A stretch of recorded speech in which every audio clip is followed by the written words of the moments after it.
Okay, so this video is going to go over a brief explanation of navies.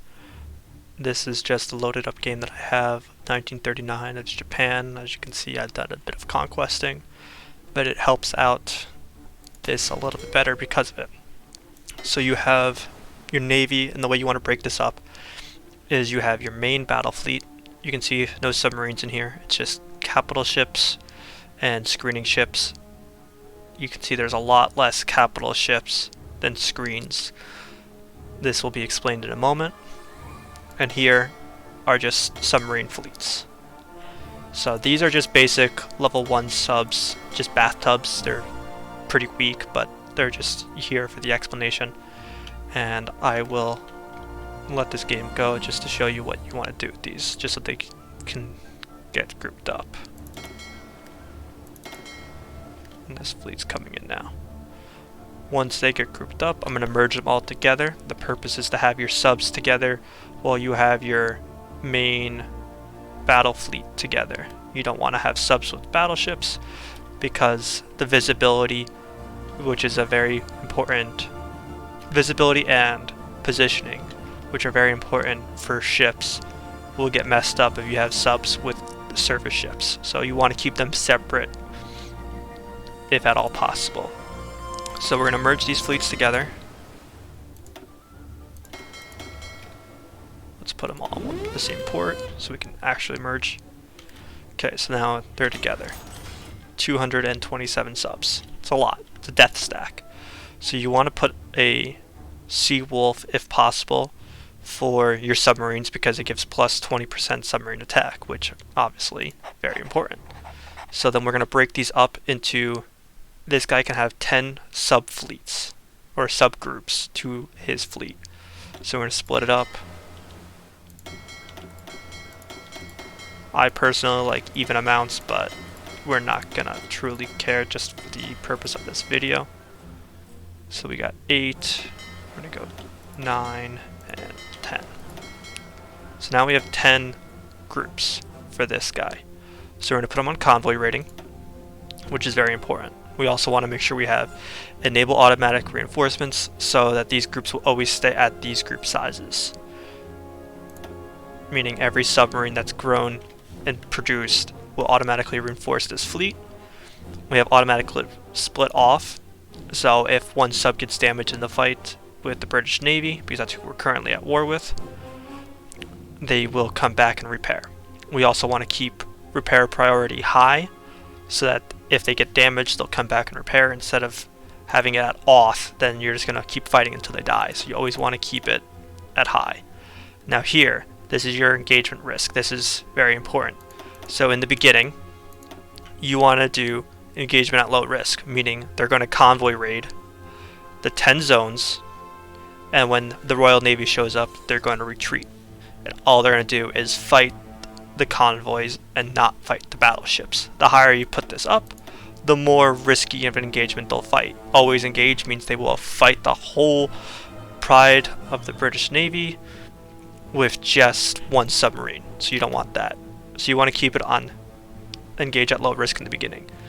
Now, the importance thing of where to put your submarines. So if you look at here, this is deep water, deep ocean.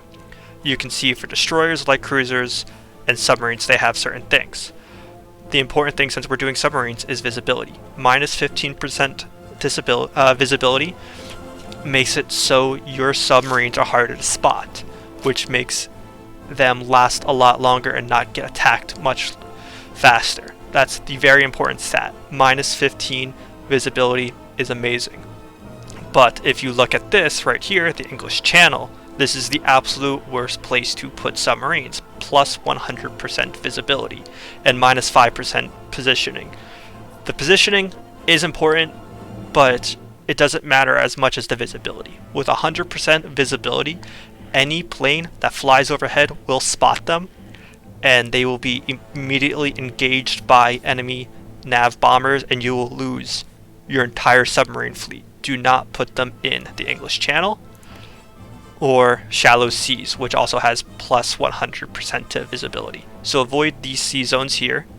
I believe this is also a shallow sea. So these three zones right here, are very bad for submarines. However, if you look over here in the Danish belt, this is fjords. Fjords are bad for battle cruisers, battleships, carriers, heavy cruisers. But if you look at the bottom, since it doesn't mention submarines, submarines are considered other ships here, which is minus 20% to visibility. So the submarines will actually survive very well in the fjords and small islands, which I believe is the Caribbean as well. So you can put your subs here and they will survive very well. They will ambush very well. Deep ocean are good. Shallow seas are bad. And regular oceans, if I can find one for you, should be right here. Regular oceans is neutral. There's no no bad stuff, no good stuff. So you can convoy raid everything. If you put your fleet here into the Mediterranean is all regular ocean. However, you start putting it up into the seas part of the Mediterranean, you're gonna start seeing. So here we have the fjords. Here we have the fjords. So these are okay. You can put your submarines into the Mediterranean, convoy raid in here, and you'll be fine. Black Sea, same thing. So this entire area you can convoy raid, and there's no negatives. There's also really no positives for it. This entire area. So we're going to set up the Navy to convoy raid. Since we're at war with Britain, we are going to cut them off. So we're going to convoy raid 1, 2, 3, 4, 5. So that's 5 zones. And we'll just do. So that cuts off the mainland right there. We don't have access to here. We don't have access to here. So we'll do 6, 7, 8, 9, and 10. So we have the 10 zones for our 10 groups. You don't have to do 10. I just like to do 10 if we have 10 groups. So that'll put out the Navy into those 10 spots, and they will convoy raid. So we'll unpause the game, and we will immediately watch them fly out to there. And you'll start to see the zones go green. So they're going green, and now you can start seeing naval battles occurring, where they're going to start raiding convoys. And there you go. First naval battle, 57 submarines versus 6 convoys. Here, you have 3 convoys sunk by the 29 submarines. And this is, and it's just going to keep occurring. So what's happening is they're attacking the convoys. The second these ships show up, the subs will retreat. So you will not lose a single sub to this.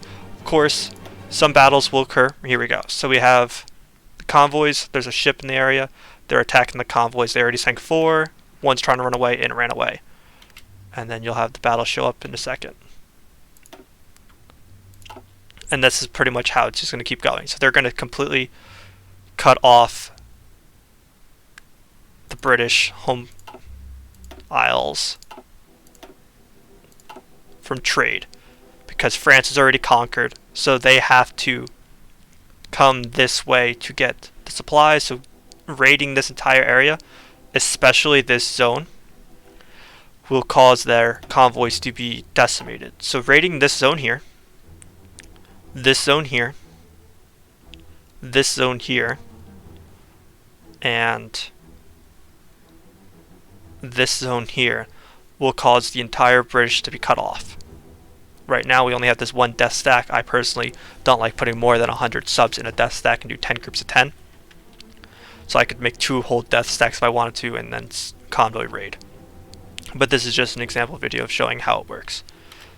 And you'll just constantly see the subs attack the convoys and run away from the home fleet, and that's what we want. Here we lost a sub because of the nav bombers in this zone, and that will occasionally happen. You will occasionally lose a submarine, but if you notice, it was auto reinforced. We're still back at 222 submarines. So that submarine that was lost was taken out of my reserve subs and put right back into the fleet. And that will be how you do the death stacks of subs.